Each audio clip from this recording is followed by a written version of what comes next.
L'kutei Sichos Chelek Yutes, Shabbos Nachamu. This is also a siyum in Masechta Makis. Lili Nishmas Reb Yosef ben Yamin ben Reb Menashe Kaltman. Akiva nichamtanu, Akiva nichamtanu. The end of Masechta Makis, the Gemara tells us the story, as we're going to learn in the Sicha. Rabbi Akiva comforting and consoling the Chachamim. The Rebbe is going to explore every detail of the story. He's going to explain to us the depth of the story and the lesson we can take of how we can be comforted even in the depth and the darkness of Galus. After Kefal Aloshin Akasav, Nachamu, Nachamu, Am Yemer Alekechem. And the fact that the Pasuk repeats Nachamu 2 times, be comforted, my people, which is the Haftarah of the Shabbos after Tisha B'Av. Zok der Medrash, the Medrash says, Loku b'kiflayim, they were smitten twice, Musnacham b'kiflayim, and therefore the comfort, the consolation comes in a double portion. Adin yanichum v'tzayin kafel, that the comfort, the consolation that the Eibishter gives to the Yidden is going to be twice or double. Daarvan verstehen, was is der main v'teichen von Nechama b'kiflayim? So we have to understand, what does it mean, a double comfort or a double consolation? The fact that the Yidden suffer twice, 2 Bati Mikdashes, or so however else we're going to learn it, it's a double amount of suffering. But the Nechama, once the Nechama comes, what does it mean, a double Nechama? On the other hand, there is a question in the other way. Why is it something special that the consolation is in a double portion? Since the Eibishter, or since the Yidden were smitten, were punished, they struggled, they suffered on twice, on a double level. So of course the Nechama has to be double. So on the one hand, what does it mean, the double Nechama? On the other hand, how else could the Nechama be if not double? We'll understand this by first explaining the Gemara at the end of Masechta Makis. Also whether we find a double expression of consolation. Akiva nichamtanu, Akiva nichamtanu.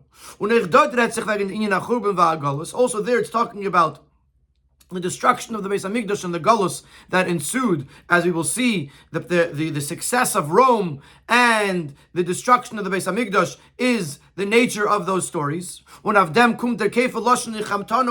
on that Galus that there is this double lashon of nichamtanu from the sages to Rabbi Akiva.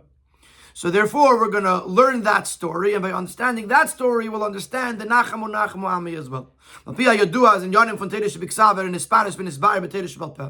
as we know, that things that are in Teresh Biksav, such as the pasuk Nachamu Ami, which is in the Sefer Yeshaya, which is part of Teresh Biksav, could be learned and understood from things that are discussed in Teresh B'Alpeh, such as the Gemara in Makis, so by understanding the Gemara in Makis, we'll be able to understand the taich of the psukim of the pasuk Nachamu Ami. You see, Masechta Makis, the Gemara, the end of Masechta Makis, the Gemara tells the following 2 anecdotes. Rabbi Gamliel and Rabbi Elazar ben Azariah and Rabbi Yeshua and Rabbi Akiva were traveling. They were on the way to Rome. They were able to hear the sounds, the hubbub of the what was going on in the plaza of Rome. There's different types into the word miplata. One of them is the plaza, the center. The center of Rome was so bustling that they could hear the sounds of it 120 mil away. So the other sages began to cry. But Rabbi Akiva mesachek, and Rabbi Akiva began to smile or to laugh. So they said to him, why are you laughing? So he says to them, why are you crying? So they say to him, these are Gentiles who are worshipping idols and bringing incense to the idols. They are sitting in safety and security. But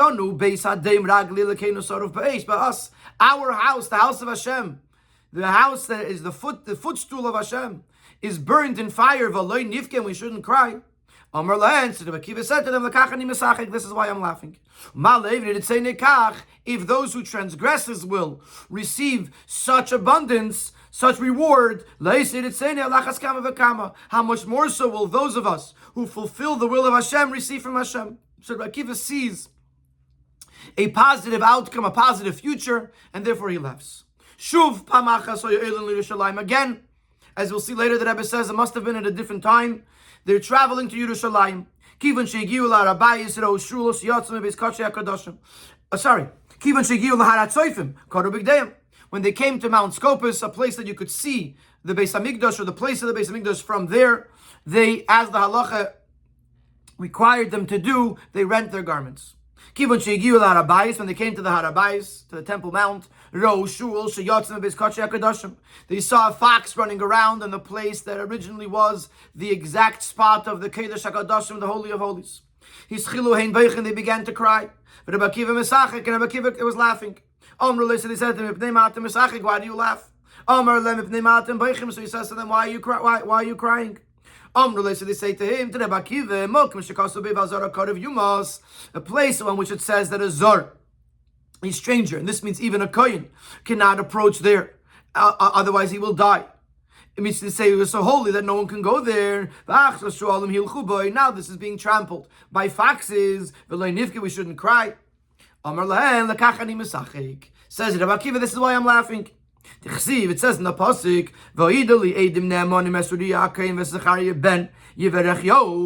I will appoint two faithful witnesses, Uriah and Zechariah.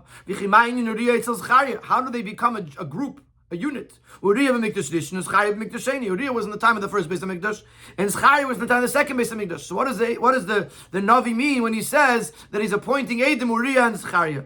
Ella, says Rabbi Akiva, we learn from this pasuk that Tala HaKos of Nevosei Shel Zechariah ben Nevosei Shel Uriah, that the Eibishter interconnects the prophecy of Zechariah and the prophecy of Uriah. The Uriah ksiv, but with regards to Uriah, it says, and this is a pasuk from the Sefer Micha, Lochem beglal chem tzion sadatechres, because of you, tzion, which means Yerushalayim will be plowed like a field. The Goima, which is a story, a prophecy of doom, of destruction. In Zechariah, it says, the time will come that elderly men and women will sit and will spend time in the streets of Yerushalayim, which is a prophecy of redemption. Actually, in this time in the says Rabbi Akiva, until I did not see the fulfillment of the prophecy of Uriah,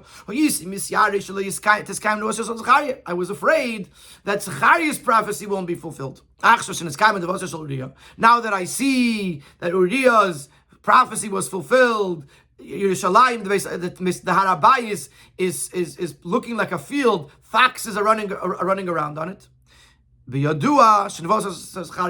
I'm now certain that the nevuah, the prophecy of Zechariah, will be fulfilled, and therefore I'm laughing. So they said to him in these words, Akiva nichamtanu, Akiva nichamtanu, Akiva, you have consoled us, Akiva, you have consoled us. So that's the story, and that's the end of Masechta Makos. It's actually very interesting that when you look in the Mefarshim on the page, the Tosfos, and in this case Rabbeinu Gershom, both of them finish their Pirush on Masechta Makos with a tefillah for Mashiach. I think Rabbeinu Gershom ends Sheibana Beis Hamikdash, and Tosfos ends that we should be zeicher to the coming of Mashiach. Amen. Salah. So not only does the Masechta of the Gemara end Akiva Nechamtanu, but also the Mefarshim, the Rabbeinu Gershom and Tosfos also end Masechta Makos with a prayer for the Geula. The story that we just learned, this Chelek of Gemara, belongs to the Agadah. Agadah are the stories and the homiletics that the Gemara discusses. And generally speaking, we know the rule that you can't learn a halacha from Agadah. A story that happened, that someone did something kach v'kach, or a pshetel that's, I shouldn't say a pshetel, or something that's learned in a pasuk that's more of a drasha, is not necessarily can it be used for halacha. Is just the Shas the limits of halacha if an agada is bestiritz halacha. That only works if the two are contradicting. If the halacha says kach v'kach and then comes an agada that seems to contradict, so you say you don't learn halacha from agada. But if they're not contradicting with each other, you could use agada to Gemara as a lesson for halacha. Has been learned it up on halacha. Even if you would say that even they're not a stira, still you wouldn't learn a ma'aseh b'peil, an actual din from an agadata. But a svara b'halacha came up learning. But to learn a svara, a reasoning, an idea in halacha could be learned, could be derived from a story of agadata.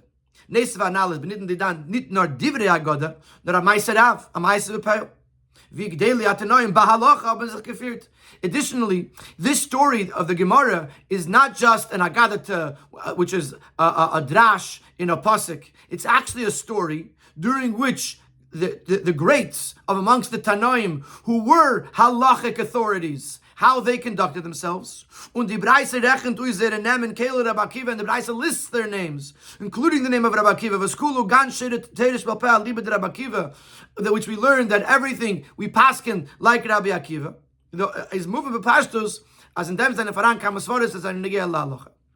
So we can understand that A, because the halacha and agada are not bestira, B, because it's a svara b'halacha, and C, because it was a ma'aser rav. Obviously, once we understand this Agadah to Gemara, the story, these two stories of Rabbi Akiva and the other sages, we'll be able to derive halachic ideas from this as well. Ubefrat as in dem zweiten Fall, wird erzählt nicht nur wegen Beichim und Mesachik, nur auch wegen Meister shel halacha b'peil, especially since in the second story, which doesn't just tell us the events that occurred.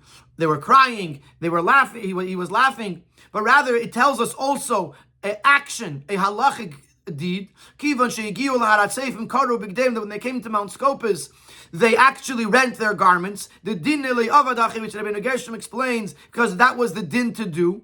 So clearly, there's halacha that could be learned from these stories, which is what's going to happen in the Sikha. So now that we know that we have a story and that we're able to not just take the story, the Amalei says, Akasha Famaisa. You can't ask a question on the story. But here this is not just a story. This is a story from which we're going to learn the halacha. What was Rabbi Akiva hold? What do the other Chachamim hold? So if I could learn from this, I have to right away ask the question. As the Gemara asks in numerous places,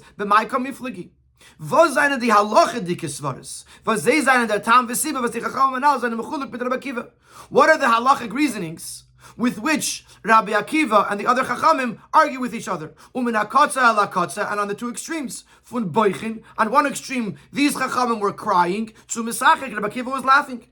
Even though the Gemara concludes that they said, Akiva, you comforted us, which means that to a certain degree they accepted Rabbi Akiva's side. Is doch move on as it have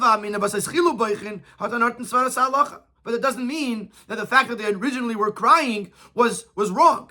Clearly, that also has a reasoning, a backup in halacha. As in der ersten Sipur wird nicht der Mond, dass haben gesagt, Akiva Nechamton, especially in the first story, it doesn't say that they said, Akiva, you comforted us. Mashma derfun, as we see this clearly from the Gemara, was Shuvas Rabbi Akiva by the ersten order, the fact that Rabbi Akiva gave them a perspective. He said to them by the first story that if the transgressors of Hashem's will receive this, how much more so will those who fulfill Hashem's will? So that was a beautiful thing to say, but this did not stop them from crying the second time around. The second time, which is, you can't say that the other one happened first, because the Gemara says shuv. It happened again. So they had a conversation at some point in time in which they cried, Rabbi Akiva laughed, Rabbi Akiva gave them a change of perspective, and they didn't respond to him, at least the Gemara doesn't say any response. But then, sometime later, they're having a similar experience and they cry again, which means whatever Rabbi Akiva said to them did not change their mind enough that they shouldn't cry again. So obviously they have a different approach to this than Rabbi Akiva does. So the question is going to be, what is the approach of the Tanoim that did cry, and what is the approach of Rabbi Akiva that Rabbi Akiva laughed? So that's the general question. We have to understand what is the behind the scenes? What is the source or the root of their opinions that causes these sages to cry while it causes this sage Rabbi Akiva to laugh? In Siv Gimel, the Rebbe is going to list another list. The Rebbe is going to ask another 8 questions on the details of the stories. And number 19, the Rebbe points out that some of these questions are mentioned in other Mefarshim as well, that discuss this, and there are in those Mefarshim other answers. The Chiddush of the Sikha here is going to be that the Rebbe is going to give us an approach that actually answers all the questions and gives us a much deeper understanding into the story and into what was the dialogue between Rabbi Akiva and the sages. Aleph, question number 1, what is going to Shailaf and Rabbi Akiva? What is Rabbi Akiva asking them? Why are you crying? It's very obvious. When you hear the success, the sounds of the masses of Rome, which are the ones who destroyed the second Beis Hamikdash, especially in the second story, where you see the Beis Hamikdash in the extent of the destruction. A fox running out from the place where the Kodesh HaKadoshim was. It clearly brings out within a person mourning and crying. So what did he say? Why are you crying? What do you mean why are you crying? Look what's going on. Rome is successful. Our Beis Hamikdash is destroyed. Of course we're crying. Based Nechama, the second question makes it first even stronger. It said in the second story, when they came to Harat Seifim to Mount Scopus, they rent their garments. It doesn't specify that it was only the Chachamim and not Rabbi Akiva. So clearly Rabbi Akiva also tore his garments. And as the Rebbeinu Gershom explains, that's the din. This says which means that Rabbi Akiva was also saddened for the destruction of the Beis Hamikdash. Why is he asking them, why are you crying? He knows why they're crying. He himself ripped his garments and saw and sees the Churban. Gimel, next question. Der Pasuk v'Azara Korev Yumas red nit wegen der Knisse von Azar in Katzei HaKadoshim. The Pasuk Azara Korev Yumas is referring not to the fact that a Zor cannot go in, a Zor, a non-Kohen, cannot, or non-Kohen, a non-Kohen cannot go in to the Kodesh HaKadoshim. Nor wegen Azor was tut an Avei the Beis Hamikdash. Hazara Korev Yumas is not talking about the Kodesh HaKadoshim. Hazara Korev Yumas is talking about that you're not allowed to do Avodah in the Beis Hamikdash. Und wie bald die Tanoim haben gewollt madge sein dem Israel afilu für Knisse in Kodesh HaKadoshim. And since the Tanoim here wanted to emphasize the prohibition of entering into the Kodesh HaKadoshim, they should have brought a different pasuk where it says in the beginning of Parshas Achrei that he should not go at any time into the Kodesh. Where over there it's talking about the Kohen Gadol not going into the Kodesh HaKadoshim of the rest of the year. If they want to highlight the value, the importance of the Kodesh HaKadoshim, why bring Hazara Korev Yumas, which is about going into doing Avodah in the entire Beis Hamikdash? Why not mention the pasuk that highlights the importance, the holiness of the Kodesh HaKadoshim? Dalet, question 4. Was ist der Kasagradach von Rabbi Akiva actually in the sky in the Moshe shel Uriah, he's messianish like the sky in the Moshe shel Chaya? What is Rabbi Akiva thinking? But when he says, until I didn't see the fulfillment of the prophecy of Uriah, I was afraid that the prophecy of Chaya wouldn't be fulfilled. Why would I think? How could it even be possible that a prophecy should not be fulfilled? Especially since there is a teaching of Chazal in Masechta Brachos called Dibur v'Dibur sheyatzim mipiyah HaKadosh Baruch Hu l'teva. Any utterance that comes from the mouth of Hashem for the good, any promise, any positive thing that the Eibishter tells us, afilu al tanai. Even if the promise was conditional, if you do this, then you'll have this. Lechazar boy, the Eibishter does not renege on that. The Eibishter does not go back on a positive thing that he said. So why would Rabbi Akiva think and be worried that Zechariah's nevuah wouldn't be fulfilled? Hey, why does Rabbi Akiva, when he wants to describe the prophecy of the destruction, why does he bring the pasuk see in Sod Techrash? Unitkin ander frierdike nevuah for Churban and Geula, and not any other previous prophecy about the destruction and about the redemption. And just to point out that the words "tzi" and "Sod Techrash" were not are not written anywhere as said by Uriah. And Tosfos and other Mefarshim discuss what's the connection. See, so the Techrash. In other words, and the answer, the basic answer is that Uriah prophesied about the Churban Bayis Rishon, and therefore the psukim of the Churban Bayis Rishon, any of those psukim, even if it's brought in Sefer Micha, can also be used to describe the prophecy of Uriah. So the question that Rebbe asks is why dafke this pasuk? See, a question of. So the was is the Gemara Mefara, the name for the alle Tanoim. Beikir is doch negiert zu sagen, as Rabbi Akiva hat gehabt an ander day, von say. Why is it necessary to mention the names? What's important to know is that Rabbi Akiva had a different opinion. In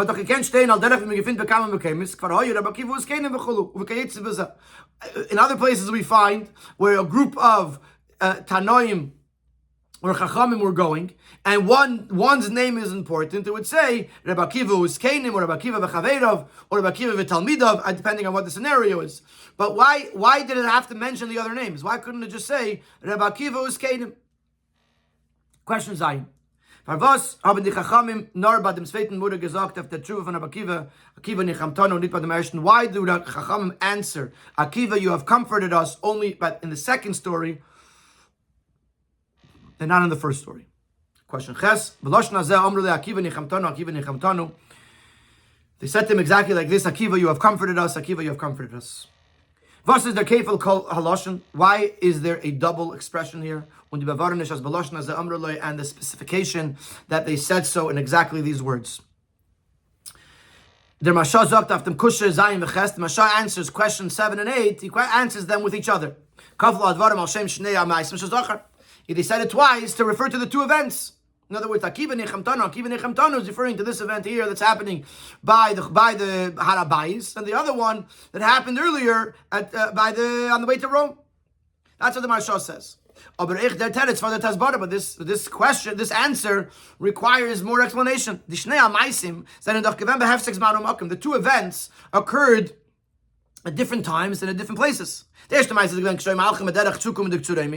first story was happening on the way to Rome. When the second story happened on the way to Yerushalayim. So how could they be brought together as one with the same answer if something happened a while later? Why would they answer now to something that happened earlier? If they were comforted by that, they should have said it then, Akiva Nichamtanu. And if not, and now they are comforted, they could say it now, but why say it twice, once for the past? In Sif Dala, the Rebbe is going to suggest that we know that Rabbi Akiva was said that a person should accustom himself to saying that whatever the Yisrael does is for the good. So maybe this is the approach of this story, that Rabbi Akiva was seeing the positive in a negative event, and the Rebbe is going to refute that. In Sif Hey, with a number of questions. Pashas came as Zayin, as in Beide Mura, is in the Kudumish Tefes in the shit from Rabbi Gamliel, Rabbi Lazar ben Azai, Rabbi Yeshua Mitzadechot, and Rabbi Akiva to the Sheni. So on a basic level, we could try to explain that in both events, you could see a common theme between the approach of the other sages versus the approach of Rabbi Akiva. Rabbi Gamliel, Rabbi Lazar ben Azai, Rabbi Yeshua, and in Yedem Mura, the other sages saw the negative in what happened. When Rabbi Akiva saw even in the negative, he saw the ultimate good. When Rabbi Akiva gave us a Lishitase, and Rabbi Akiva is following his Shita, his general approach to this matter, as the Rabbi Akiva says in the Gemara in Braches, a person should always accustom himself to say, Kol David Rachman Latav Avid, everything that Abishter does is for the good. And the Gemara did sell dart, as he is given say and Hagav Pale, and the Gemara says over there in Gemara Brachas that was how Rabbi Akiva actually conducted himself. And over there's a very famous story that Rabbi Akiva was traveling and he wanted to go to stay over the night in a certain city, and they didn't let him into the city. Then he went into the forest, and over there a cat came and took his rooster, and a lion came and took his donkey. And the wind came and extinguished his candle. He was left in the dark. And he said, that it must be for the good. And then in the morning, he discovered that there were bandits that attacked the city. And had he been in the city, he would have been captured. And had his animals been making noise, or his candle been kindled and spreading light, he would have attracted the bandits. So he Taka saw that whatever the Eibishter does is for the good. Later, came and was the Gemara bring the Morais Pamshech Echad. And therefore you could also explain why the Gemara brings these two stories together as one, even though they happen in different times and places. It's not just because these stories happen with the same protagonists, but rather the reason that the Gemara brings both stories together is because in both stories you see very clearly this approach of Rabbi Akiva. That to see in the present, in every experience that you have, to see the positive and the good that will come from it in the future. That we ask this is the kamifligi. This is what the Gemara is telling us. That Akiva has a shita to always see the positive, and therefore when he saw the destruction, he saw the success of Rome, he saw the ultimate schar that Yidden are going to receive, and when he saw the destruction of the Beis Hamikdash, he saw the ultimate geula that was going to come as expressed in the nevuah of Zechariah. Oh, but however, but this leaves us with a couple of questions. What's the necessity of all three stories? Of the story of Rabbi Akiva and Brachas and the two stories that happen here? What is this? What do we uncover? What do we learn about the Shita of Rabbi Akiva in these two stories? And what do we know about the Shita of Rabbi Akiva in saying that everything the Eibishter does l'tav of it is for the good? Once you know his Shita, you know it already. Why do we need more stories to tell us the same thing? If the entirety of these two stories is to tell us, to show us that Rabbi Akiva sees the good even in the bad, then why do we need two more stories? We already know the story in Gemara Brachas. Base. This concept that a person should accustom himself to saying that everything that the Eibishter does is for the good is a rule, and we find no arguments to this. And even Shulchan Aruch brings it as a psak, as a ruling.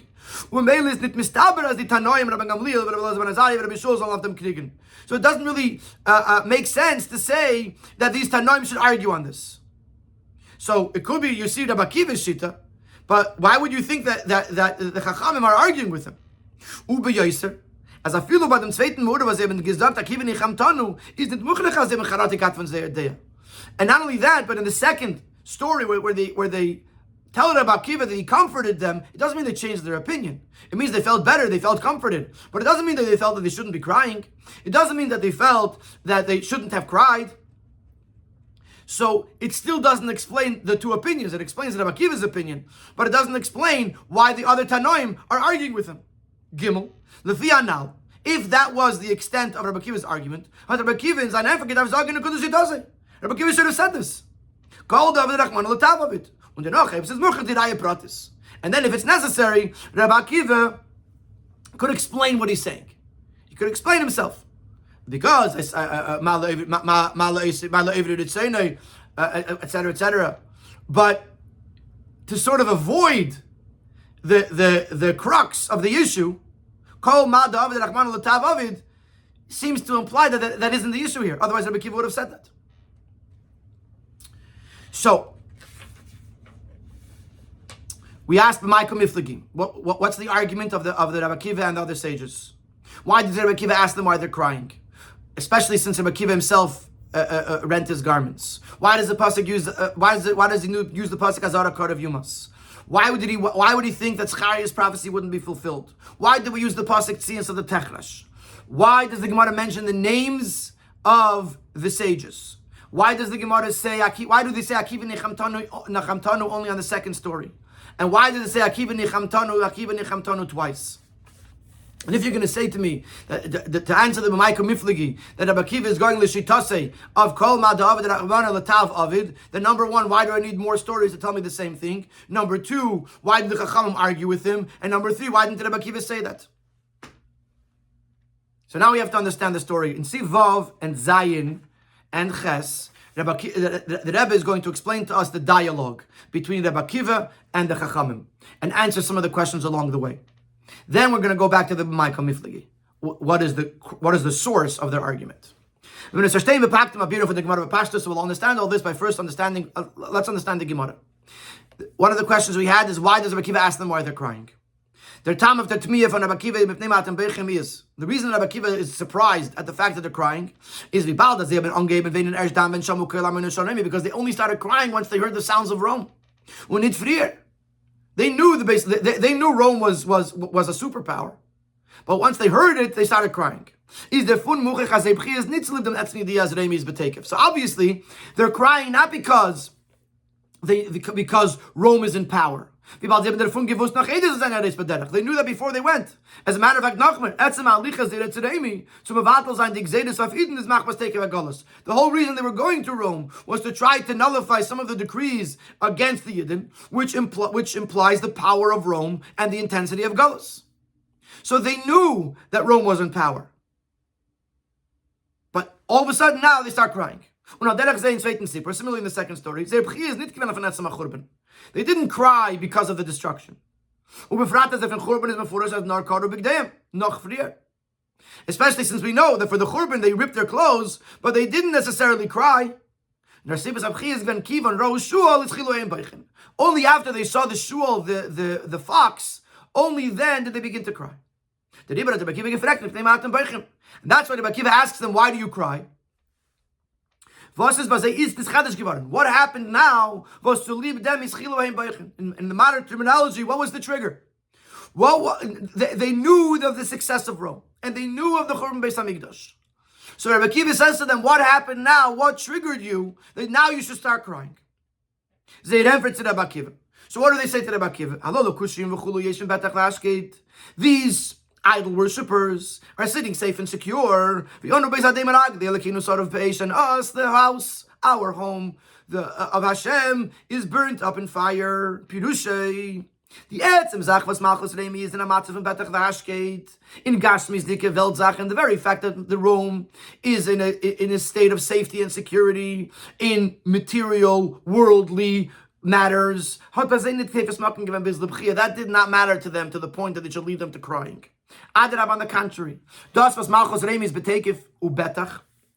The fact that the Roman government is in power and such power is actually a favor for the Yidden. Why? Valavonin refers to the Beis Hamikdash. The Beis Hamikdash is gonna fall through the mighty.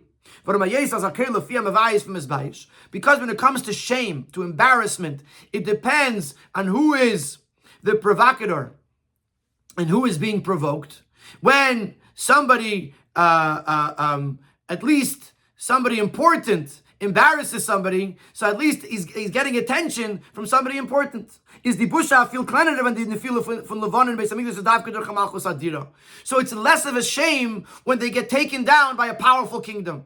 If it was some third world country that came in with half an army and they were able to destroy the Yidden, that would be much more embarrassing. At least it took a mighty army. No, they didn't go down easy.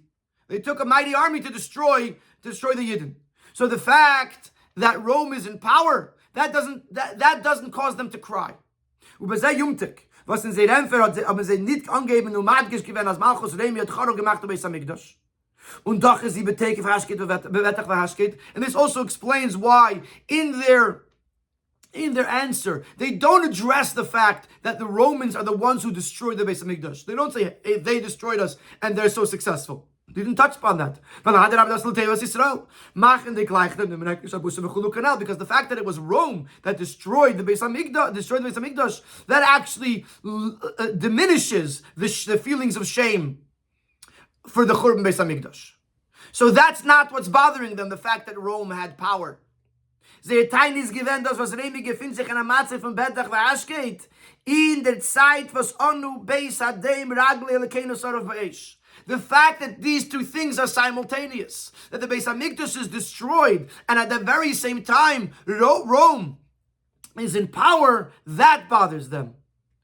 Because it's a chilul shem shamayim, neisef a chilul shem Yisrael. Because this is a desecration of the Eibishter's name, and a desecration of the Yidden's name. In other words, if they have power, fine, they have power. But if they have power at the same time that we are in the dumps, that's a chilul Hashem.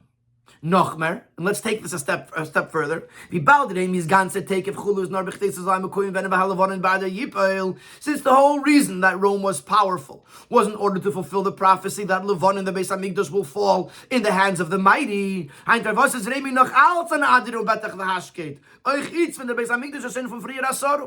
So now they're asking, why should Rome still be in power? Now that the Beis Hamikdash was destroyed, and they played their part, so to speak, in the story of history. Now they should become irrelevant. Now they should lose their power. There's no need for it anymore. We already fulfilled the prophecy of Lavonin, Ba'adir Yippeh. So this is what's bothering them in the first story. The Chilul Hashem, that Rome should have power while the Beis Hamikdash is destroyed. And not only that, the whole reason they had power in the first place was in order to fulfill Va'alavon and Ba'adir Yippeh, that the Beis Hamikdash should fall in the hands of the mighty. And now that the Beis Hamikdash has fallen, there's no need for Rome to continue their power. Similarly, we have in the second story. When they're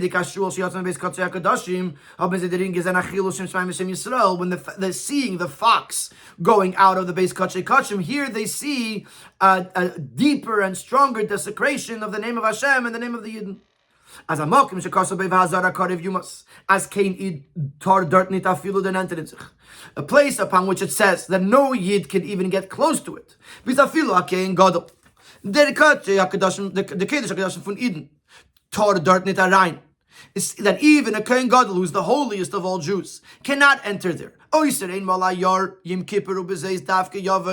only go dafke on Yom Kippur and in a very specific manner. The Kohen Gadol is considered a zar, a stranger, the rest of the year besides for Yom Kippur. And now foxes are running around there. Das heißt, die Nekude von Zeirtain ist given. Es ist Tage nichts geworden, hat der Beis Hamikdash so chare werden und Yidden so vertrieben werden in Galus. It was decreed by Hashem that the Beis Hamikdash should be destroyed and Yidden should be expelled into exile. Aber was soll dabei sein als Chilul Hashem v'Chilul Hashem Yisrael? But why does it have to be accompanied by such a Chilul Hashem, by such a desecration? Malchus Remi muss doch bleiben betach v'ashket. Eich nachdem mit der Beis Hamikdash shecharev. Malchus Remi does not need to remain in power after the Beis Hamikdash was already destroyed. Based in Nevuas Achurban Tzin Sada Techrash, this prophecy that Tzin and Yerushalayim will be plowed like a field. It could have been fulfilled in other parts of the Beis Hamikdash. Unit dafke in dem Ort von Kodesh HaKadoshim. Not only in the place of the Kodesh HaKadoshim and Ort v'afilu b'neged dem heiligsten Eden is angesagt geworden v'azara kodev yumas. And not that it should be in a place where even the holiest of Yidden is called a zar and can't go there the rest of the year besides for Yom Kippur. And the Rebbe brings in order 42 that this is the answer to the question why he says v'hazara karev yumas. Why we use that pasuk. This was question number Gimel in Seif Gimel. Because he wants to emphasize the zor, v'azora korev yumos. Even the Kohen Gadol is called a zor, is a stranger. Legabe this space, and now there's foxes running around over there. So the answer to the question of mipnei ma'atem boichim, Rabbi Akiva was asking them, what happened now that caused you to want to cry? Not to want to, but to cause you to cry. And they answered, it's the Chilul Hashem. We know that Rome has to be powerful at some point. We know that the Beis Hamikdash was destroyed. But the Chilul Hashem, that Rome should continue their power, and that the Beis Hamikdash's destruction should be to such a degree that hurt them so badly that it caused them to cry. Then what Rabbi Akiva again, Rabbi Akiva answers to them, did it say nekach? Did it say nekach? It's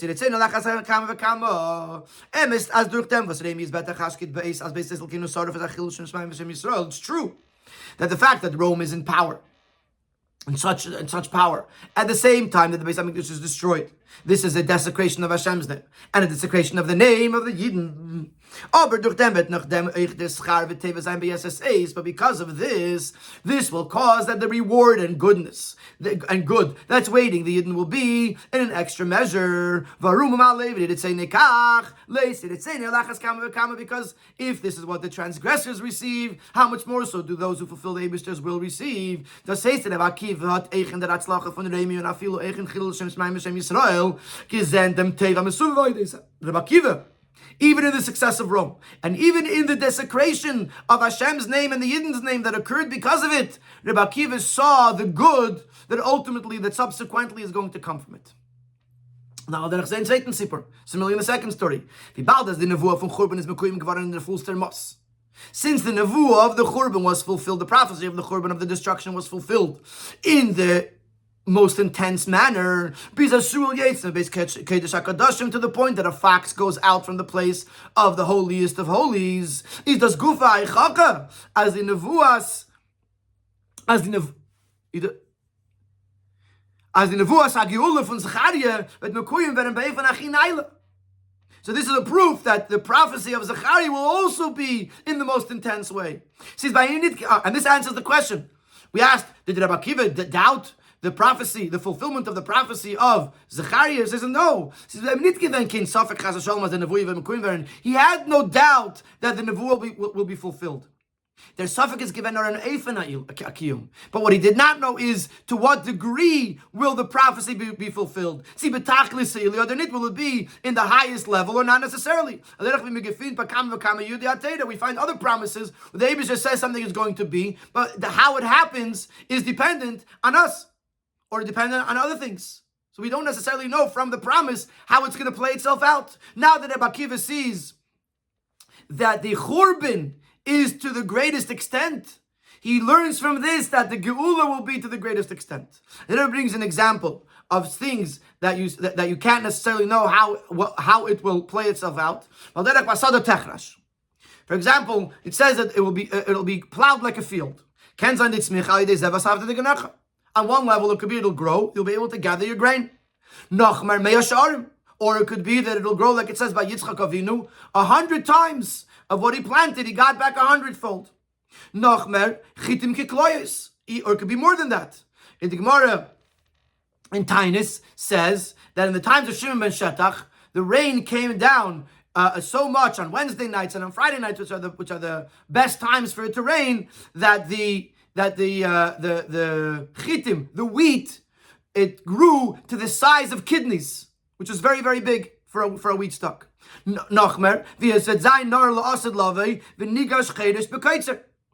as it says in the prophecy in the Navi in Amos, it says that v'nigash chedesh b'kaitzer. Rashi explains that the plower will not have enough time to finish plowing. It'll already be time to start cutting. It's going to grow so much. So this is 4 different ways that Sada Techerash could play itself out. Either a basic grain, or 100 times, or wheat that is the size of kidneys, or it's growing so much that you're still plowing and it's already growing.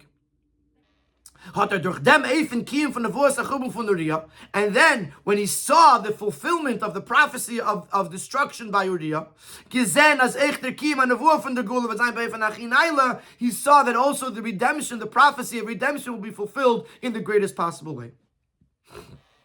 This also answers the question why Rabbi Akiva uses the pasuk Tzin Sada Techrash, specifically that pasuk, to describe the destruction.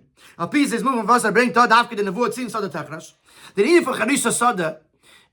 plowing of a field, which is basically crushing up the soil, is nit of kali machad sada, but it's not done to destroy the field.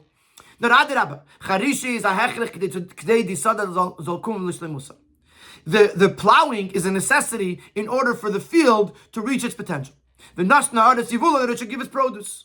If you plow the field, then what grows later could be proper, could come out properly.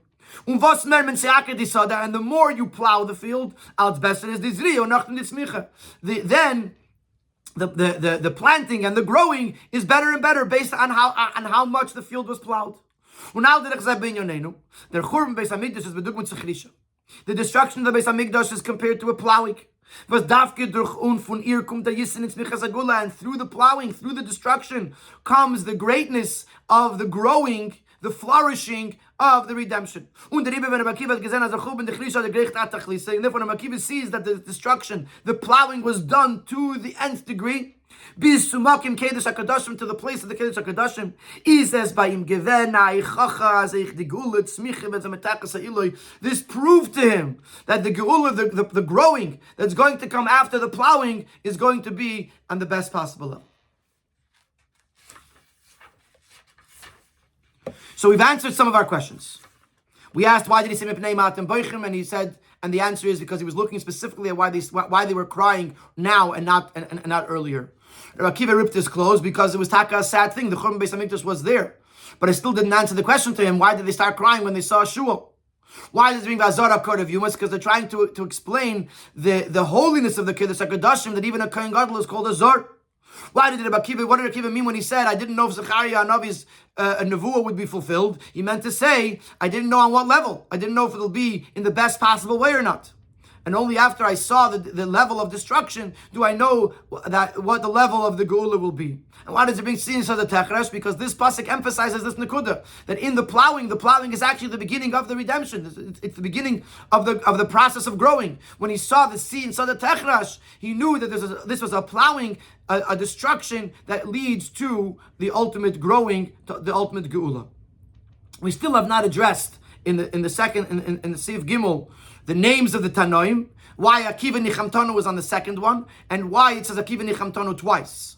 But now, in Sif Tes and on, the Rebbe is now now that we understand the argument, the dialogue, we understand what was bothering them, and what Rabbi Akiva responded to them, now we could understand the B'maika Miflagi. Now we can understand is the source of their argument, what are their approaches based on. Sif Tes. Now we can understand the different opinions of the Rabbi Akiva of the Tanoim. As is Anatolian and Shaila Klolos was mitzvahs. Their argument depends on a general question which we find its relevance by various different mitzvahs.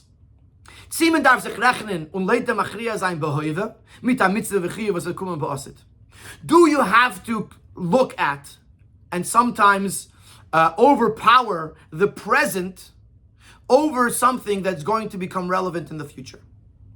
If I have a mitzvah right now, but this mitzvah has ramifications or will impact a mitzvah that's coming in the future, do I look at what I have to do right now despite or regardless of its long-term effects? Or do I look at the whole picture, the future as well, and decide the present based on the future? And the Rebbe brings an example, al derech hadugma. In the Oris, the Rebbe says it's not a perfect dugma, but it's a dugma. It'll give us an understanding of what the Rebbe is trying to say. A person that's sick, and the doctors tell him that if he fasts on Seim Gedalia, he will not be able to fast on Yom Kippur. So now he has a question. Should he fast on Seim Gedalia, which is an obligation that comes from the times of the Nevi'im, but is not a chiyuv de'iraisa? Even though this means that he may not be able to fast, or that he will not be able to fast on Yom Kippur, or they're turning fast Seim Gedalia, because they can't fast on Yom Kippur. Or we're going to say, no, you're not allowed to fast Seim Gedalia. Yom Kippur is a chiyuv de'iraisa. You can't not fast on Yom Kippur, and therefore you can't now put yourself in a situation that will cause you to not be able to fast on Yom Kippur, and you're not allowed to fast on Seim Gedalia.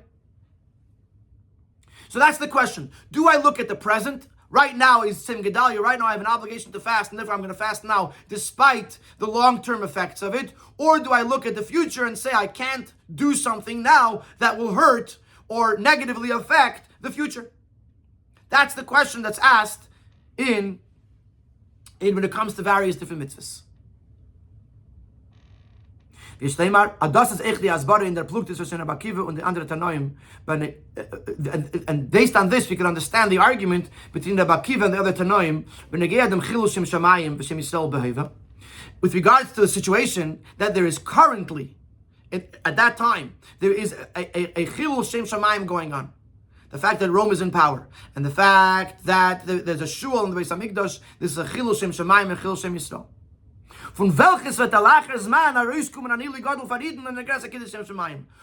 it will ultimately lead to an advantage for the Yidden and to a greater Kiddush Hashem. So do I look at the Chilul Hashem that's happening now, or at the Kiddush Hashem that's going to happen? Rabbi Gamliel, when Rabbi Yeshua halten, as he bald behavior, das a Chilul Hashem Godel, is it machniya das was lachas mama der von Arus kommen. The fact that right now there's a Chilul Hashem happening, it doesn't matter what's going to happen later. We focus on what's happening right now. Since what's happening right now is the contrary to the sanctification of the Eibishter's name and the sanctification of the name of Yidden, is so terrible as it leads to crying. They're saying right now there's a terrible Chilul Hashem happening, and therefore it's so bad that they begin to cry. Rabbi Akiva halt as eich behave is machliya the titzah ba'asad. Rabbi Akiva says that even right now, what overpowers is the outcome, is the future. Und der Rebbe halt der Rabbi Akiva. As he bald us from the Chilul Hashem Chilul Shmisol behave, mit der Nachareis kommen an Hili v'Yisn the Kiddush Hashem Kiddush Shem Yisrael. Since what's happening now, the Chilul Hashem that's happening now, will actually lead to a greater Kiddush Hashem, Shem Hashem and Shem Yisrael, B'Hagula Asida. How does Ba'im Achriya given b'matzavei behave? This influences him in the present, that he should be happy, and he laughs. Because he says like this, he says, it's true that there's a Chilul Hashem going on right now. But this Chilul Hashem is actually going to lead to a Kiddush Hashem, a greater Kiddush Hashem than we would have now if we took away this Chilul Hashem. And therefore, the future Kiddush Hashem that's going to happen makes Rabbi Akiva happy in the present, and he laughs. So this is one explanation to explain the machlekes of Rabbi Akiva and the Tanoim. Rabbi Akiva, the Tanoim say you look in the present there's a Chilul Hashem going on. This is crying worthy. Rabbi Akiva says we don't just look at the present, we look at the future. This what's happening now is going to lead to a Kiddush Hashem, and therefore even now we could already be happy for the Kiddush Hashem that is yet to come. In Sefiyud, the Rebbe is going to give us a second explanation. This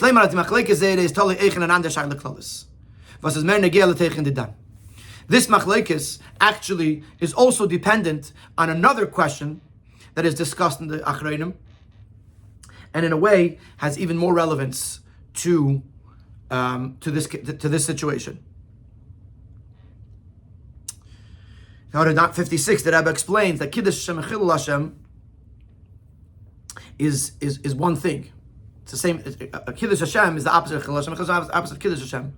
But in the discussion that we're about to have, it'll be two separate details, and the question is going to be which of the details is more important, as we'll see. And this is more similar to the discussion here, where there's two different events happening, one now and one later. And here's the discussion: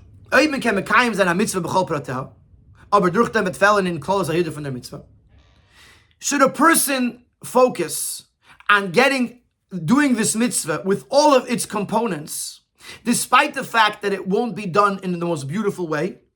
But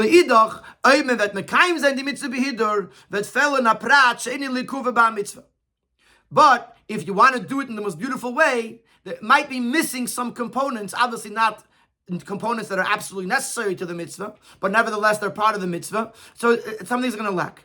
So on the one hand, you could do all the pratim, all the details, but it'll lack hidur, it'll lack the beautification of the mitzvah. Or you could do hidur, beautify the mitzvah, but it might lack some of the details, or a detail. Is the shayla basas machriya? And the question becomes, what overpowers what? Do you say that what's most important is to do the mitzvah with all of its details, with all of its parts? Or you might be missing some parts, but at least the way it's done is being done in the most beautiful way. Here too, the Rebbe brings an example. A very known discussion in the Achreinim with regards to Bris Milah. If a person is going to do the bris early in the morning, as the rule is that you're supposed to hasten to do a mitzvah, that fell in Berev Hadas Melech, then it'll lack in the multitudes of people that would attend, and it wouldn't be beautiful. If we would postpone the bris for later in the day, obviously in the same day, because clearly you can't do a bris after the 8th day unless for medical reasons. So we're talking about the same day, but you can do it a few hours later. So you'll have the Berev Hadas Melech, you'll have the beauty of it because it'll be attended by many people. It will lack Zizn Magdimin, it will lack the fact that you're supposed to do it as soon as possible. But you will be able to fulfill the beautification of the mitzvah because of the multitudes of people. Vasas Machriya and the Achrein discuss what is more important. To do the bris early, Zizn Magdimin, which means to do the bris with all of its details, but lacking the hidur, or to do the bris later, where you'll have the hidur, but you'll be missing the detail of Zizn Magdimin. And there's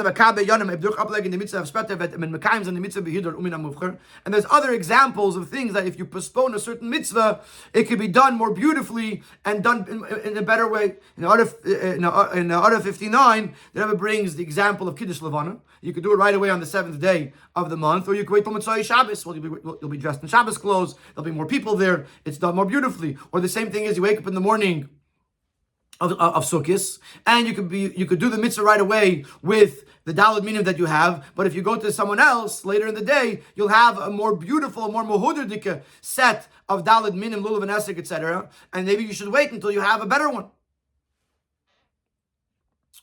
And this too is what the machlekes consists of. As Eden dal makum and scharf as an eser etzei nevechulu. The fact that Yidden will receive reward, and the fact that Yidden will receive reward, and the fact that there'll be, when the Gula comes, there'll be a Kiddush Shem Shemayim B'Shem Yisrael, that they weren't arguing about. Everyone realized, like Rabbi Akiva pointed out to them, that there is incredible reward waiting for those who fulfill the Eibishter's will. And when Mashiach comes, it'll be the biggest Kiddush Hashem and the biggest Kiddush Shem Yisrael. The Shaila is like this. Malchus Reimi she'evdim avedazara. Yeshvim betach lahashkit v'anu beis chulu sarf. The Malchus Reimi, which were idol worshippers, they're sitting in safety and security while the base of Mikdash is destroyed. When Shul shiyatz beis kachei hakadashim, the fox that's running around in the place of the Kedesh Hakadashim, makom shekasav bevazara karav yumas, is doch shen istan inyan fechil shem shemayim. Achisar and etzem inyan fechil shem shemayim. So this is a desecration, which means what we're lacking is the very concept of Kiddush Hashem is lacking. And the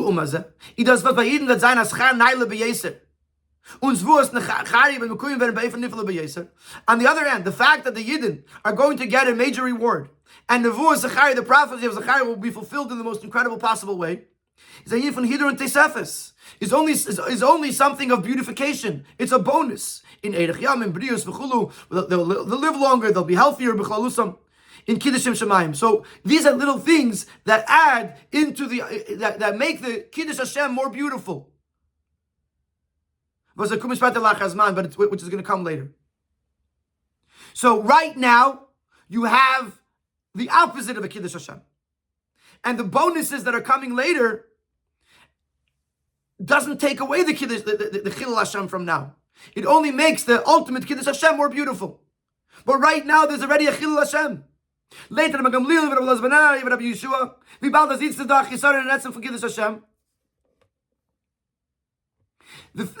since right now there is a inherent lack in Kiddush Hashem and the sanctification of the Eibishter's name, even though there anyways in a time where there's a lack of a Kiddush Hashem. But it doesn't mean that it has to be in the way of Chilul. Now they're experiencing Chilul. To them, it doesn't matter the fact that later a Hidur v'Yisafa in Kiddush Hashem, the Kiddush Hashem will be more beautiful or with more details.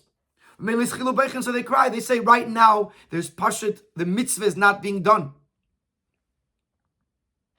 Rabbi Akiva is as the Hidur in Klal Mitzvah Machriya legabe praten the mitzvah. Rabbi Akiva holds that the Hidur mitzvah, the beautification, the perfection of the mitzvah is more important than the detail. Und der Fall ist der später the Hidur Nesef in Klal in Kiddush Hashem gave auf an Isik in Chisaron Etzem from Kiddush Hashem. And therefore Rabbi Akiva holds that the fact that there's going to be a Hidur, a beautification to Kiddush Hashem, that overrides the current lack in Kiddush Hashem. And therefore Mesachik, and therefore Rabbi Akiva laughs. Rabbi Akiva says, you can't just look at the fact that right now there's a lack of Kiddush Hashem. You have to look at the fact that overall, we are working our way to make this a most beautiful Kiddush Hashem ever. And to Rabbi Akiva, that's the most important. And therefore he laughs. The other Chachamim say no. It doesn't matter that there'll be a Hidur later on. What matters is that right now, the Kiddush Hashem is not done properly. It's missing. It's a Chilul Hashem. And therefore, it's so sad for them that they cry. So we have two answers in the Makom Miflagi.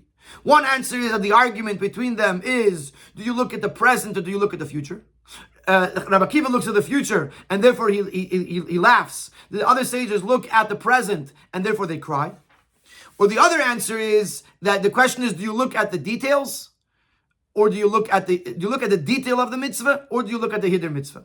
Rabbi Akiva looks at the Hidur mitzvah and he says, in the future, all of this is leading to a beautiful Hidur mitzvah, and therefore that in itself is reason enough to laugh, even though currently the situation is a situation of chilul. The other sages say, no, it doesn't matter the Hidur that's coming afterwards. Right now, the mitzvah is not getting done, and therefore this is sad enough to cry.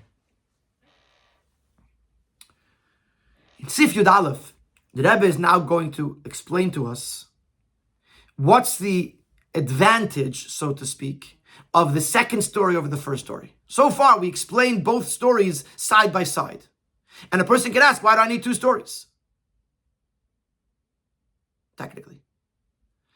And in Sif Yud Aleph, the Rebbe is going to explain the advantage, the tzrichese, the necessity of the second story over the first story, and in three different perspectives. From the perspective of Kol Mad Avid Rachman Latav Avid, from the perspective of the discussion whether we focus on the present or on the future, and from the perspective of the question whether we focus on the Protei HaMitzvah or the Hidur Mitzvah, on the details of the mitzvah, that the mitzvah should be done correctly or that the mitzvah should be done beautifully. And in each of these things, we're going to see a maila, something that we learn from the second story over the other stories, which is why we need to have Sai Kol Madav Rachman Latav and Sai both stories in the Gemara. It'll also answer the question why they said Akiva Nichamtanu specifically on the second story. And after that, we'll answer why it says it twice, and we'll answer why it mentions the names of the Tanoi. Das is Bechlalas. This is more from a general perspective that the two stories are side by side, each teaching us the machlokes between Rabbi Akiva and his colleagues. But if you go more into more detail, there'll be a necessity, there'll be something unique to the second story over the first story, and in the Alaprat Manal, and all of the three above mentioned details. Called David Rachman al-Tavavid, number one. Number two, if we look in the present as to what's going to happen in the future. And number three, if a detail of the mitzvah overrides the beautification of the entire mitzvah. The fact that Rabbi Akiva says that a person should say whatever Eibush does is for the good, is that Pirush as behavior dasara. This means to tell us, presently this is a negative event. Now der Mechuvim von dem is latav, but the intent of it is for the good. And we see this in the example that Rabbi Akiva brings, that the Gemara brings. The fact that he had to stay overnight in the field, nicht in Stadt, not in the city. And he lost his donkey and his chicken, his rooster. And the fact that he had no light. The outcome was that it saved his life. The actual incident was one of pain and of loss. But it had a reason why it happened. Alpize is move on. And this is now we understand how this is consistent with the Gemara, with the din the Gemara says. If something negative happens to someone, even if it'll lead to something good, for example, his field was flooded. Even though when the flood passes, it'll be a favor because it irrigated his field. But nevertheless, you still make the bracha that we make on a sad event, because now it's bad. The field is flooded, and he can't take anything from it, and he can't do anything with it.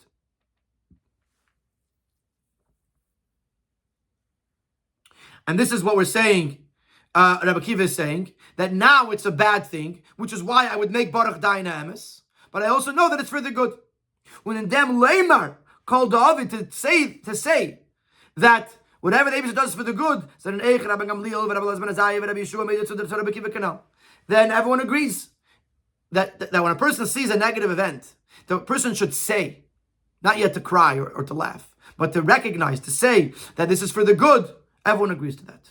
But what happens over here? What is being introduced over here? As in the Ragufa, Shuol Shayatme Base Kachi Kachim, Hatrabakiva need place gesehen die später die Ketetzat here in the very negative event that was happening. A fox coming out from the holiest of holies. Rabbi Akiva did not just see the outcome that was going to happen in the future. He saw this as part and parcel and the initiation of the good itself. The Eibusher vented his anger. When the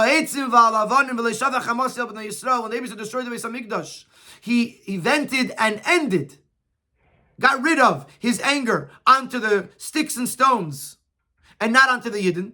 Und der Fahr ist bei Asaf in nicht Bchila Asaf, nor Mizmer LaAsaf. In the Medrash Eicha Rabbah, he brings this pasuk Mizmer LaAsaf. Elikim bo goyim benachlasecha timo seichel kachecha. It's a kina, it's a lamentation. Asaf is talking about what happened in the destruction of the Beis Hamikdash. So the Medrash asks, why does it say Mizmer LaAsaf, not Bchila Asaf, not a lamentation or a cry by Asaf?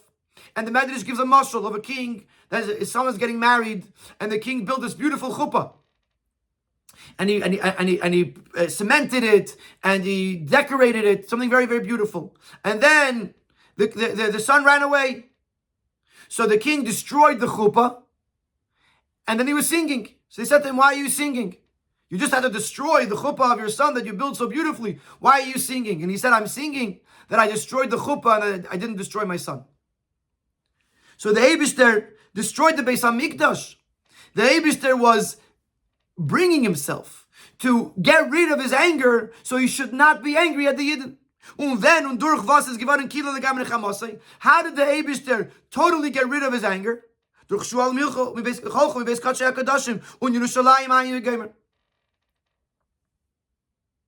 From the fact that there was shualim, there were foxes in the Beis Hamikdash, and that Yerushalayim was destroyed.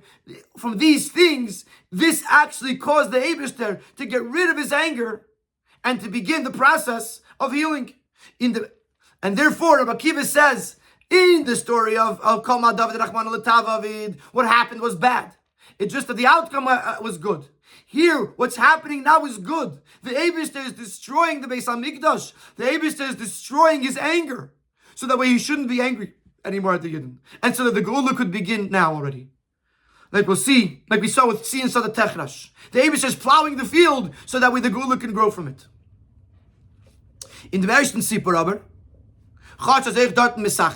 in the first story, however, even though Rabbi Akiva was laughing, which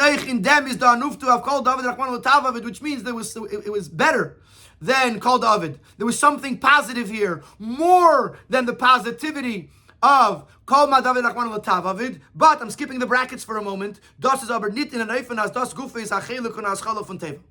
It wasn't in a way that this was the beginning of good. When Rabbi Akiva says that he's deriving from this success of Rome, that there's going to be incredible schar, incredible reward for the Yidden, it doesn't mean that the success of Rome is the beginning of the good.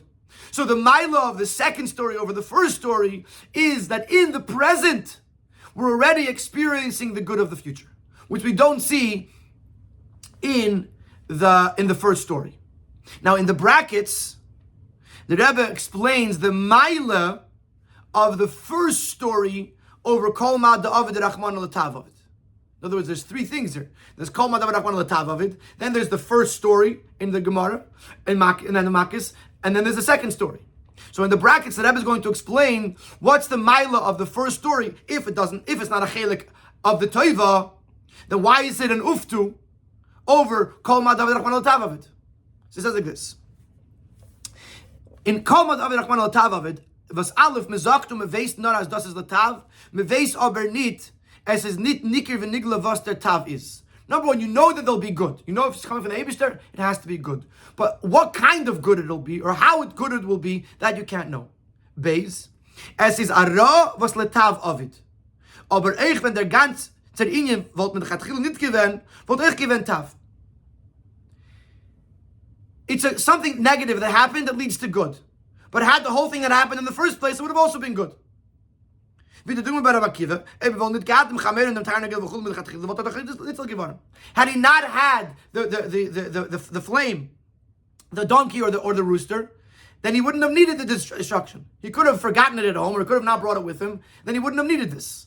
So the only reason why it's needed is because something negative happened. So therefore, the negativity led to something good, but it didn't bring to anything more than he had before. But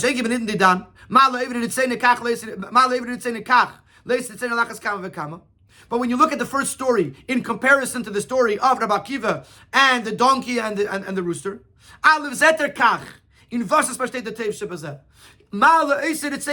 he sees the success of the Romans, and he knows the extent of the success that the Yidden are going to have when they get it. Beis es kumtsu atielas u'maylu from them. Mervi belavachi. Because the Romans are getting this, therefore the Eibishter has to give Yidden more. So the success of the Romans actually leads the Yidden to get more. Not like in the story of Rabbi Akiva that he could have lived without the whole thing. So you have the story of Kol Madav Rachman Latav of it, which means that it was a negative event. The event itself has no positivity to it, but it led to something positive. That's step number one. However, in that story, you don't know, when you say Kol Madav Rachman Latav, you don't know how good it's going to be. And two, you could have lived without it. It's not going to bring you to a place that you couldn't have been without it. Then you have the story of the success of the Romans, when Rabbi Akiva laughs when they cry. Why? Because Rabbi Akiva over here is Mesachik, because he already sees in the success of the Romans, he sees it gives him a glimpse into the schar for the Yidden. And he knows that because this is happening to the Romans, the Yidden are going to get more than they would have had if not for this whole story. And then we have the second story, where Rabbi Akiva sees good in the bad. Not that he sees that it's going to lead to something good, but the bad is the good. It's the beginning, it's the plowing of the field that's going to lead to the good. It's the Eibishter getting rid of his anger. So that way, the Eibishter could now have no anger towards the Yidden. Al derech zeh the other two sides. In Sifyud Beis, the Rebbe is going to teach us the advantage of the second story over the first story.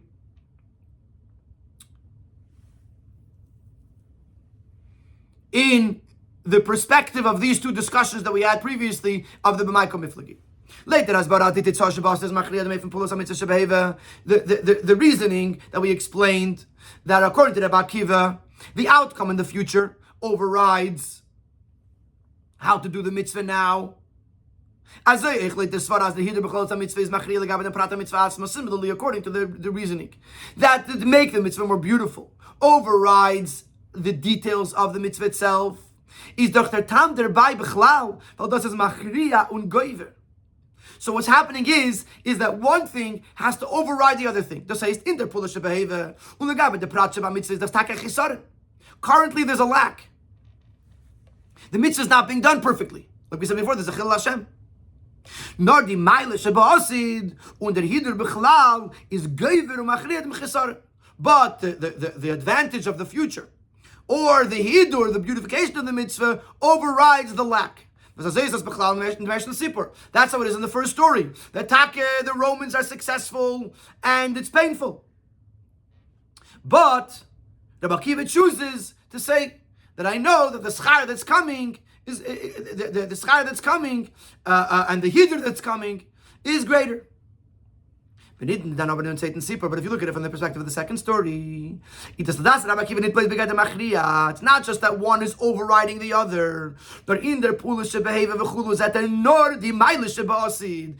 In the pu'ula shebehaviva, in what's happening right now, he sees only the beauty, the greatness of the future. The says that they're here from Kiddush and Shemayim Hashem Yisrael that the beautification, the beautiful Kiddush and Shemayim zet Rabbi Akiva kilu v'dasat chan gave in the pu'ula shebehaviva. He sees it in the current. When he sees the Shuol Sheyetzim and Beis Kedesh HaKadoshim, he sees the Kilach HaMosei, he sees the Charisha, he sees the Hidur of Kiddush Hashem that's beginning to happen right now. In that which very thing, which seems to be a lack of Kiddush Hashem and Kiddush Hashem Yisrael, he sees actually the beautifulness of it. It's a whole nother level. And so if you're Gimel, we're going to explain. That's why they say Akiva Nichamtanu, Akiva Chananu on the second story. Because in the second story, Rabbi Akiva teaches them something that you don't see anywhere else. Rabbi Akiva teaches them how to see the good inside the bad, that the bad itself is good. And that is something that's menachem them, that comforts them, that consoles them. Sif Yud Gimel.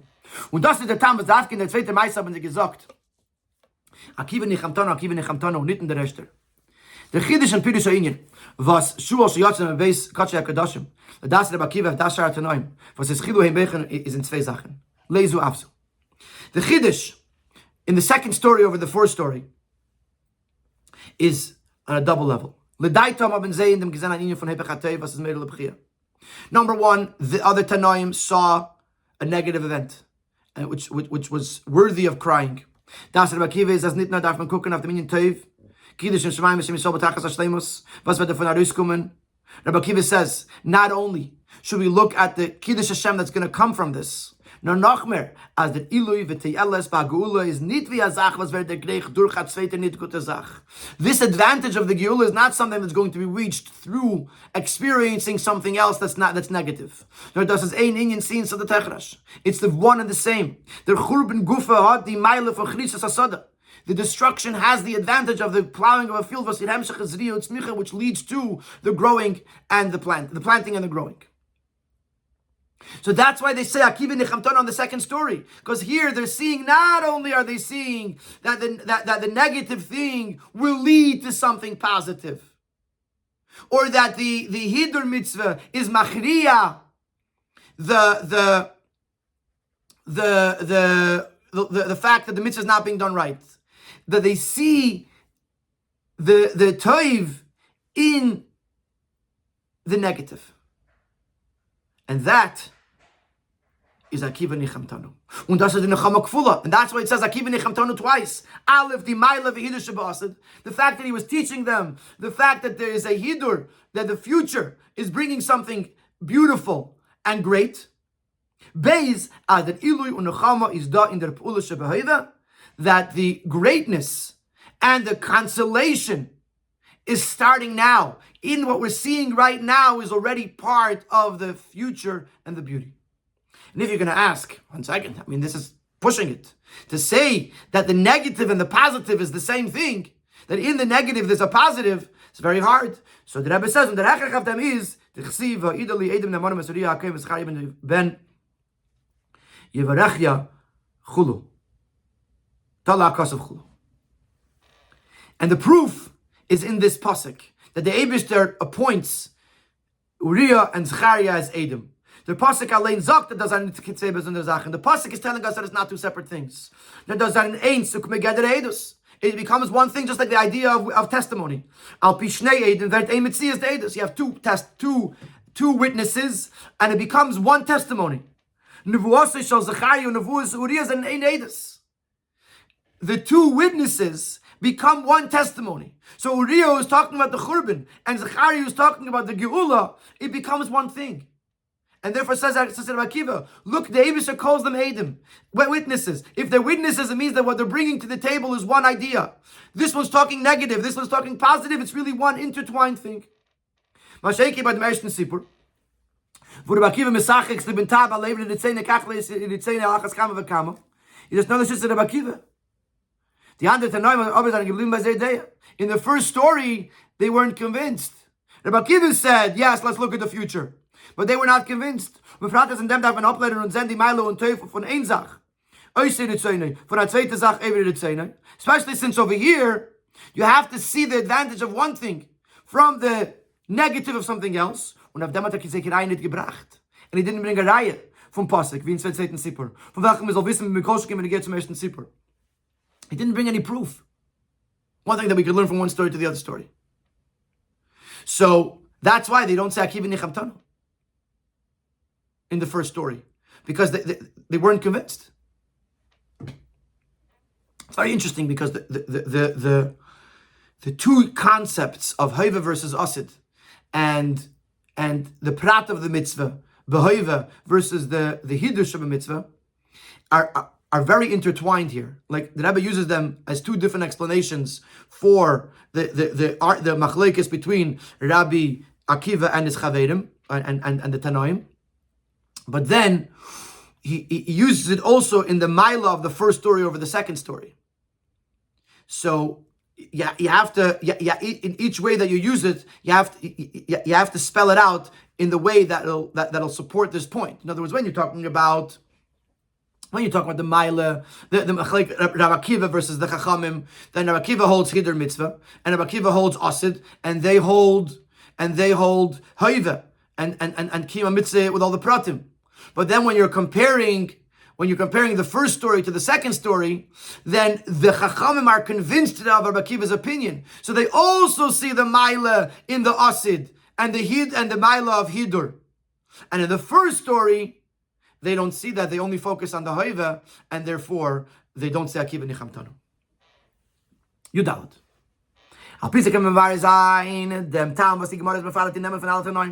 Now we'll go back to answer the question why the Gemara lists the names. Is moving the Tam because this explains why these Tanoim reached this opinion and why Rabbi Akiva reaches this opinion. Rabbi Gamliel was the Nasi, which was from Shevet Yehuda. Rabbi Elazar ben Azai is going to Kohen. Rabbi Elazar ben Azai was a Kohen. Rabbi Yeshua is going to Levi and Amesher for those who would sing in the Beis Hamikdash. Rabbi Akiva is going to Ben Gadim. The three of them had Yichus. This one was a Nasi from Shevet Yehuda. This one was a Kohen. This was a Levi. Rabbi Akiva was a Ben Gadim. But Pashtus, wer ken zer und uften in Lumazeh in Sada Hepech? Who is the one who could realize and transform on the side of negativity, then bittul from the Mirashabay to negate the negative. Afilu when there is betakva, even when the negative is in its heyday. Und die Meile v'teyeles in the minyan achurban and neifel von Nechama b'kiflaim, and who could see the greatness, the advantage of a destruction, and see it in a double way of consolation. Dafke derbas ba'im aleina does give him be'ifin kazeh. Only someone who truly experienced the churban. Then the Gemara sagt, Dafke evadia benabek ben apolos adam. As similar to what the Gemara says, that specifically Avadia was the one who prophesied about the downfall of Edom. Avadia was a ger from the tribe of Edom. And this is what people say, the expression people say, from the wood itself, from the tree itself, you take the wood to make an axe. In other words, in order to make an axe, you have to have a metal top, but you have to have a wooden handle to hold the metal. And then what do you do with it? You chop a tree. The wood is being chopped with its own with its own kind. So similarly, Rabbi Akiva, who was from the place of Galus, was able to see the advantage of it. Moshe ben Yisrael say Akein say Levi say Yisrael. But someone who's a Ben Yisrael, whether a Kohen, whether a Levi, whether Yisrael, for them this is a novelty. To say that in the negativity there's positivity, they never truly experience the negativity, and therefore they can't really see the positivity that exists in there.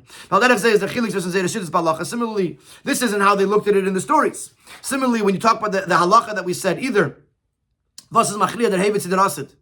what is stronger, the present or the future, or a praten mitzvah, that a hidden close mitzvah, or the detail of the mitzvah versus the beautification of the mitzvah? Dafke Rabbi Akiva. Was nächstes auf dem, was ist gewinner ben Gedim. Hat ich allein angeben, allein in Teire, erst wenn es gewinner ben der Boim. Rabbi Akiva, who he's the one, besides the fact that he was a Ben Gadim, either he himself was a Ger or he was a descendant of Gadim, he himself did not start learning Torah until he was 40 years old. If had he at any point in time said, look where I am now, this is who I am, he would have never reached the level of Rabbi Akiva.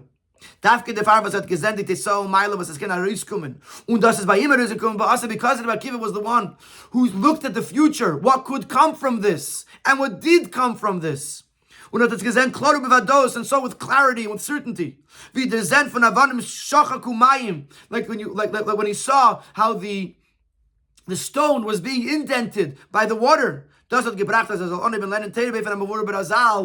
what led him to learn Torah, as the Chazal explained the intensity of the learning of Rabbi Akiva, and ultimately he becomes one of the greatest sages of his time. Because he didn't get stuck in the present, because he looked at the future, he believed in the future, and he saw the present as a launching pad for the future. Now we're going to go back to Nachamu, Sif Tezvav. Apiza Yishleimar, das ist echt die Hasbara in dem Yisur und Meile von der Nechama Bekiflayim. Nachamu, Ami, Kolos, Agolos, Va'achurben, in the Meifen von Loku Bekiflayim. Now we'll see what it means that there's a double consolation over the fact that there was a Golos and a Churban. In a manner of Loku Bekiflayim, they were smitten twice, or on a double way. The Loku Bekiflayim besteht in dem, was Nesvav, dem Etzem HaChurban va'Golos, und Hepech, Kiddush, Shem Shemayim, Shem Yisrael bazeh. Is Eich Da der Chilul Shem Shemayim V'Shem Yisrael B'Yoser. What is Pshat Laku B'Kiflayim? In addition to the very fact that the Beis Hamikdash was destroyed, and the Golos that ensued, and the lack of Kiddush Hashem and Kiddush Shem Yisrael that becomes because of it, but the double suffering is the fact that the Chilul Hashem and the Chilul Shem Yisrael is on a whole nother level. Even more than just because the fact that there was a Golus. As we see, the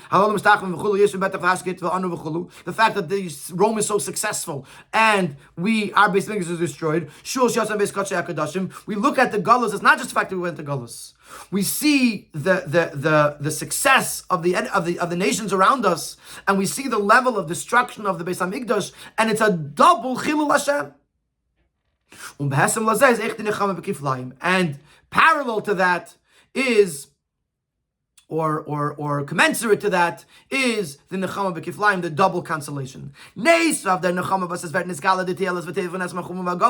to the fact that it will ultimately be revealed that the Galus was for our benefit and for our good, because it was all part of a process to lead to the revelations of the ultimate redemption. It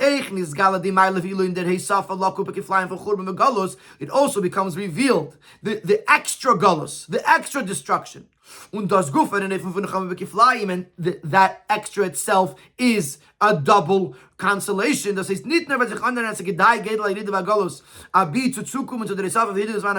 Not only will we realize that it was worthwhile, the intensity of the descent and the exile, to be able to reach the extra, that which we will receive more and more beautiful in the Managula. We not only do we say, okay, the Golus was for the good, but we see the good in the Golus. And on this we say, we thank Hashem for angering us. We thank Hashem because ultimately we will see that all of the suffering that Yidden are suffering in Golus is actually part of the teva, part of the good that is awaiting us by the Gula Hasidah. And based on this, we could actually find a remes to this in our parsha. The Rebbe so often likes to connect the events of a specific week with its parsha. So till now we spoke about Shabbos Nachamu, which is the Haftorah of the Shabbos. But we actually find a remes to this, a hint to this, in Parshas V'Eschanan. The Rashi brings it up, and again some Anzag. The pasuk says you will have children and children's children, and you will get old in the land. There was a remez that they will go to Galus, they will go to exile after 852 years, which is Kaminyan V'nei Shantam, which is the numerical equivalence of the word V'nei Shantam.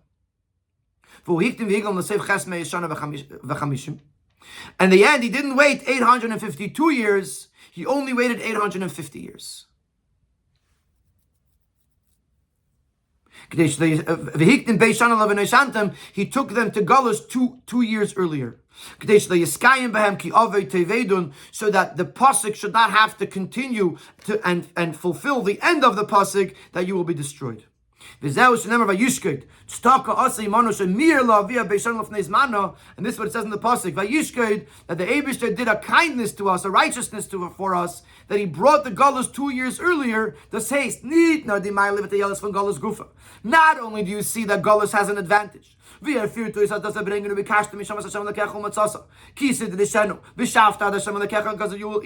find you from there. He will search for you over there, and he will find you because you will search for him, and he will bring you back to the Eibishter.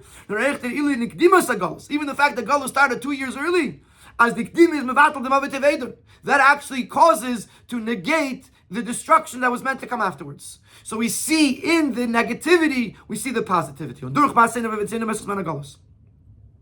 And through our actions, our work, through the time of Galus, that we will merit the godly mamish in the most revealed way. So Nachamu, you should be comforted, you should be comforted. I, the Eibishter, are the one who is the one who will comfort you, but bias Mashiach tzedkenu, with the coming of Mashiach.